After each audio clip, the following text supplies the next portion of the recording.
Hello विद्यार्थियों। आज की इस एक्सप्लेनर मास्टर क्लास में आप सभी का बहुत बहुत स्वागत है। देखिए, आज हम भौतिक विज्ञान यानी फिजिक्स के एक बहुत ही मजेदार सफर पर निकलने वाले हैं। आज का हमारा टॉपिक है तरलों के यांत्रिक गुण। हम हमारी रोजमर्रा की जिंदगी की छोटी छोटी घटनाओं से लेकर जटिल फिजिक्स को बहुत ही आसान और दिलचस्प तरीके से समझने वाले हैं। तो चलिए बिना किसी देरी के शुरू करते हैं। अच्छा, तो आज की क्लास का एजेंडा कुछ इस तरह है। सबसे पहले हम समझेंगे कि तरल आखिर होते क्या हैं, उसके बाद दाब और घनत्व के नियमों पर बात करेंगे, फिर बहते हुए तरल और मशहूर बर्नौली के सिद्धांत को देखेंगे, इसके बाद श्यानता यानी फ्लूइड फ्रिक्शन और फिर दैनिक जीवन में पृष्ठ तनाव को समझेंगे, और हाँ, आखिर में एग्जाम्स के लिए कुछ जरूरी की फैक्ट्स भी देखेंगे। तो सेक्शन 1 तरल क्या है, यानी पदार्थ की वो अवस्था जो आसानी से बह सकती है। अब आगे बढ़ने से पहले एक सवाल पर विचार करते हैं। जरा सोचिए, एक नुकीली सुई हमारे त्वचा में इतनी आसानी से क्यों चुभ जाती है, जबकि एक बिना धार वाली चम्मच बिल्कुल नहीं। या फिर आपने सर्कस में अक्सर देखा होगा कि एक करतब दिखाने वाला व्यक्ति अपनी छाती पर लकड़ी का मोटा तख्ता रखकर उस पर से भारी वजन गुजार लेता है और उसे कुछ नहीं होता, लेकिन अगर कोई हाथी पैर रख दे तो पसलियां टूट जाएंगी। भाई, ऐसा क्यों होता है? असल में यही रहस्य हमें तरलों के विज्ञान की ओर ले जाता है। तो ठोस और तरल में सबसे बड़ा अंतर है क्या? देखिए, ठोस का अपना एक फिक्स आकार और आयतन होता है, राइट? और ये विरूपण यानी अपरूपित प्रतिबल का कड़ा विरोध करता है।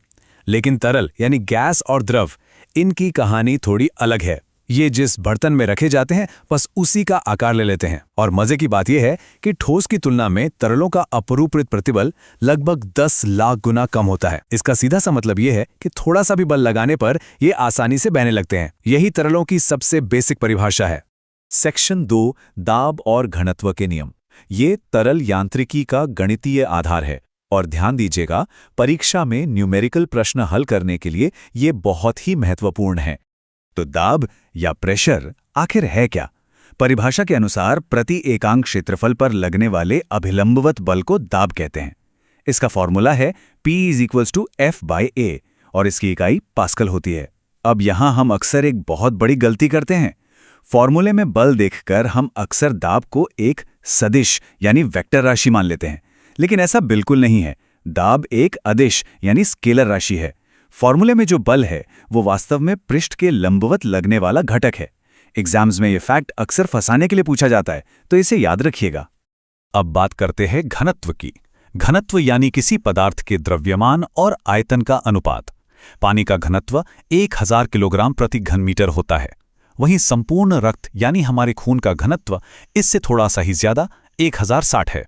लेकिन जरा पारे को देखिए, ये 13600 है, मतलब पानी से लगभग 13.6 गुना अधिक भारी।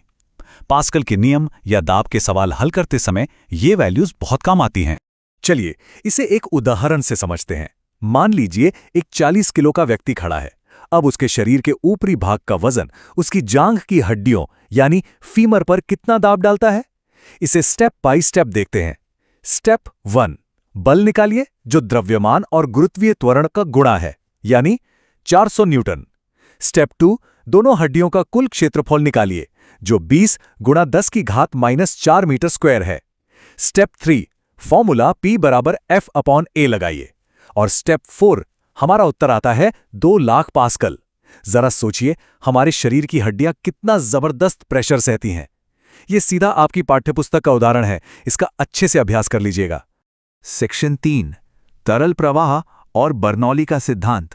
गतिशील तरलों के नियम। अब हम रुके हुए तरल से बहते हुए तरल की तरफ बढ़ रहे हैं। जब कोई तरल बहता है तो उसके बहने के 2 मुख्य तरीके होते हैं। एक है धारारेखी प्रवाह, जैसे कोई शांत बहती हुई नदी। इसमें प्रवाह बिल्कुल स्मूथ होता है और धारा रेखाएं कभी एक दूसरे को नहीं काटती। वहीं दूसरी तरफ होता है प्रक्षुब्ध प्रवाह, जैसे जब नदी का पानी किसी चट्टान से टकराता है और सफेद झाग या भंवर बन जाते हैं, एकदम उथल पुथल। ये तब होता है जब तरल का वेग एक निश्चित लिमिट, जिसे हम क्रांतिक वेग कहते हैं, उससे ज्यादा हो जाता है। अब आते हैं भौतिक विज्ञान के सबसे महत्वपूर्ण सिद्धांतों में से एक पर, बर्नौली का सिद्धांत। ये ऊर्जा संरक्षण के नियम को तरल गतिकी से जोड़ता है। इसके अनुसार किसी असंपीड्य और अशांत तरल के प्रवाह के लिए दाब ऊर्जा, गतिज ऊर्जा और स्थितिज ऊर्जा का कुल योग हमेशा नियत रहता है। अगर इसे साधारण भाषा में समझें तो आपने देखा होगा कि जब हम पानी के नल के मुंह पर अंगूठा लगाते हैं तो जगह कम होने से पानी का वेग बढ़ जाता है और वहां दाब कम हो जाता है। यही तो है बर्नौली का सिद्धांत। अच्छा, क्रिकेट तो आप सभी देखते होंगे। क्रिकेट के खेल में अक्सर देखा जाता है कि एक स्पिन करती हुई गेंद हवा में ही अपनी दिशा बदल लेती है। ऐसा क्यों होता है भाई? बर्नौली के सिद्धांत से इसे बहुत आसानी से समझा जा सकता है। जब गेंद घूमती है तो वो अपने साथ साथ हवा को भी खींचती है। इससे गेंद के एक तरफ हवा का वेग बढ़ जाता है और दाब कम हो जाता है, जबकि दूसरी तरफ दाब अधिक रहता है। ये दाबांतर गेंद को एक तरफ धकेल देता है और गेंद हवा में स्विंग या कर्व हो जाती है ना कमाल की चीज। सेक्शन 4, श्यानता यानी तरल घर्षण, तरल परतों के बीच का आंतरिक प्रतिरोध।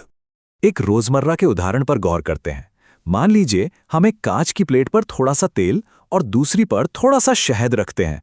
अब अगर दोनों पर एक एक और प्लेट रखकर खिसकाने की कोशिश करें तो क्या होगा? तेल वाली प्लेट आसानी से खिसक जाएगी, राइट? लेकिन शहद वाली प्लेट को खिसकाने में काफी ताकत लगेगी। इसका सीधा सा मतलब है कि शहद की परतों के बीच आंतरिक घर्षण बहुत ज्यादा है। इसी गुण को श्यानता कहते हैं। कल्पना कीजिए जैसे एक मोटी किताब के पन्नों को एक दूसरे पर खिसकाया जा रहा हो। शहद की श्यानता तेल के मुकाबले कहीं अधिक होती है। अब श्यानता से जुड़ा एक बहुत ही महत्वपूर्ण नियम है, स्टोक पर नियम।